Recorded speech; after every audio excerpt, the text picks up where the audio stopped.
Welcome to Channel 18 News. I'm Jim Rogers. A Silver Spring citizen has received a call from someone attempting a new Medicare scam. A new scam focused on seniors has begun as Medicare begins a year-long program to replace all current Medicare cards for beneficiaries. In fact, the number on the card will no longer be the individual's Social Security number, but will be converted to an alphanumeric ID number. The scam? A phone call from someone saying they're with Medicare, and you will need a temporary card, which will cost between $5 and $50. No temporary cards are being issued. The new Medicare card will come to the beneficiary through the U.S. mail. Medicare never calls anyone unless phone calls are requested. All Medicare communications are by mail. The scam caller is asking for personal information, bank account or credit card numbers, so they can process the temporary card. Again, there are no temporary cards that will be issued by Medicare. Medicare recipients will receive new cards with the new alphanumeric numbers between April 2018 and April 2019. Watch your mailbox for the new cards. Miller Grove University Interscholastic League academic team placed first at the District 23A meet recently. Saltillo was second and Silver Bluff was third. The three Hopkins County teams scored well above Fannondale and Roxton High Schools, who round out the district. One-act play for Miller Grove and Saltillo advanced. Miller Grove's one-act play also advanced from by-district to area. The area competition is March 31st, Saturday, at Grayson County Community College. A listing of individual placements in the various academic categories can be found on ksstradio.com. Here's Don Julian with sports. The Wildcats soccer team played perhaps their best soccer of the season in a heartbreaking 2-1 by-district loss to Lovejoy Thursday night at Pirate Stadium in Wiley. The Leopards scored a goal with just 2:18 left in the second half that proved to be the difference in the hard-fought game. Both teams scored earlier in the second half after a scoreless first half. A Lovejoy goal at 26:31 gave the Leopards a 1-0 lead. Then, just 32 seconds later, the Wildcats evened the score with a goal from Enrique Arellano, assisted by Ricardo Torres. After the game, I talked with Wildcat soccer coach Nicky Wiggins. I mean, we played with passion. It was hard. We played with everything we had, and we gave them everything they wanted. I know. I tell you what, they were very respectful at the end. They told us how. It was. How appreciative they are to have have an opponent like that and to keep our heads up, and that's a quality team, and I just couldn't be more proud of the guys tonight. It's so typical at the end for some of your players to kind of hit the deck. It's just so sudden and solid. The end is there, and as soon as they got up, those Lovejoy guys were there to pat them on the back. That shows a lot of class. It really does, and it shows a lot of mutual respect. Also, that's pretty good to see. At first, I thought we were a little bit overmatched and a little intimidated. We didn't seem to control the ball very much. But then as that half moved on, we began to get better and better possession.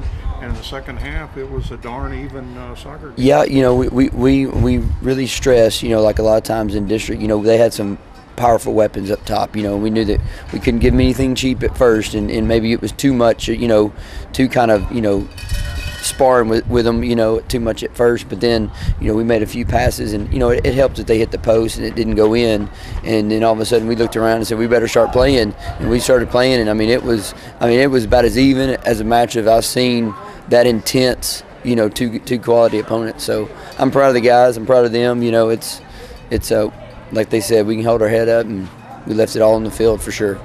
They score one on you, and you're worried about, your team with the head down, and they might get a second.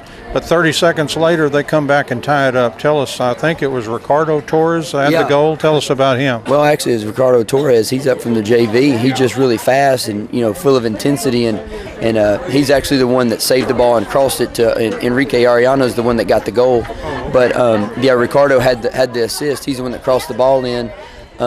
Just kind of one of those gut feelings. You just kind of go around and say, hey, you're up. Like you said, a few of us were just kind of dead-legged and, giving it all we had, and a little spark, a little change up there, and, it worked out for us. So, but it's just good to have people like that. You know, he's a sophomore, played the whole JV season. You know, he was used to it.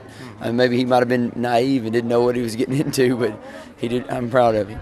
Now, big senior class, 14, will be moving on. Yeah. So this team will look quite different next year as you try to reload and keep this thing going. Oh, yeah. The plan is to reload. You know, like I said, you know, our JV did good and had a bunch of JV kids with us tonight just to feel that intensity in every single pass and just, you know, just the heartbreak and the, you know, the ups and downs of the game that you have to control. And, you know, I thought we did a good job. Kind of like you said, we kind of dropped our heads for just about a split second. But, you know, like I've told you, goal. The game was the last one for 14 Wildcat seniors. The Wildcats end the season with a 13-13 record, and they had a district record of 6-6. The Lady Cats soccer team gave a strong Wiley East team quite a game before the Lady Raiders were able to eke out a 2-1 win in a by-district game at Rockwall's Wilkerson Sanders Memorial Stadium Thursday night. The Lady Cats utilized a Keely Hudgens goal in the first half to take a 1-0 lead into the halftime locker room. Wiley East fought back in the second half to tie the game and then finally to take the lead. The Lady Cats had 6 seniors who played their final game for Sulphur Springs Thursday night. The Lady Cats end the season with a record of 15-8-3, and they were 7-5 in district play.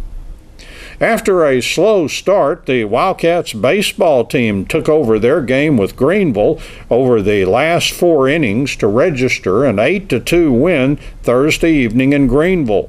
The game was moved from Sulphur Springs to Greenville Thursday due to wet grounds at new Wildcat Park. The Lions jumped out in front with 2 runs in the bottom of the first inning. It was the 4th inning before the Wildcats could tie the game with a pair of runs of their own. A Tyler Armstrong RBI single helped the Wildcats' cause. A Ryan Humphreys RBI single in the top of the 5th gave the Wildcats their first lead, 3-2. The Wildcats stretched out the lead with a 4-run top of the 6th to go up 7-2. Austin Dodd, Caden Argenbright, and Humphreys all had singles in that big inning. And the Wildcats scored 1 more run in the top of the 7th to go up 8-2. Cameron Harrison had a big night at the plate, going 2 for 3 with a RBI, a run scored, a walk, and a double. Humphreys was 2 for 4 with 2 RBIs. Argenbright was 2 for 4 with a run scored and 2 RBIs. Dodd, Dawson Draper, and Armstrong all had an RBI. Tristan McCormick got the pitching win, going all 7 innings, allowing only 2 runs on 7 hits with 8 strikeouts and only 1 walk. The Wildcats improved to 4-0 in district play. They are 11-7 for the season, and they've won 8 straight games. The Wildcats played Mount Pleasant on Friday. That game was moved to Friday after rainouts on Tuesday and Wednesday. The North Hopkins baseball team is making up for lost time after the rainy weather earlier this week. On Thursday, the Panthers got a no-hitter from 3 pitchers to defeat Campbell 10-0 at home. Chase Williams got the win, and he was followed by Caleb Wyatt and Wyatt Wharton on the mound. Colby Cameron was 2 for 2 with 3 RBIs, 3 runs scored, 2 walks, and a double. Wharton was 2 for 3 with 2 RBIs, a run scored, a walk, and a double. And Williams also had a double. Then on Friday, the Panthers defeated Cumbie at home 19-3. The Panthers led only 5-3 after 3.5 innings, but then they exploded for 14 runs in the bottom of the 4th to end the game. Wharton got the pitching win, allowing only 1 hit and 3 runs. And Wyatt got the last Trojan out on a strikeout in the top of the 4th. The Panthers had 9 hits. and Williams was 2 for 2 with 4 RBIs and a double, and Wharton also had 4 RBIs. Bryson Gillespie was 2 for 3 with 3 RBIs and a double, and Cameron had 2 RBIs, and Blaine Hocutt had a double. The Saltillo Lady Lions softball team lost at Sulphur Bluff 15-2 on Thursday, and Coach Colton Smith said his team struggled to find hits in that loss to Sulphur Bluff. Lady Lions pitcher Chandler Bain struck out 8 in the loss. Madison Simmons was 1 for 3. Jordan Sestaire was 2 for 3. Anna Reeder was 1 for 2. Christy Gurley was 1 for 3. And Paisley Kastner was 1 for 3 with a double. The Lady Lions play Detroit at home Friday afternoon. Thanks for watching Channel 18 News. Have a great evening.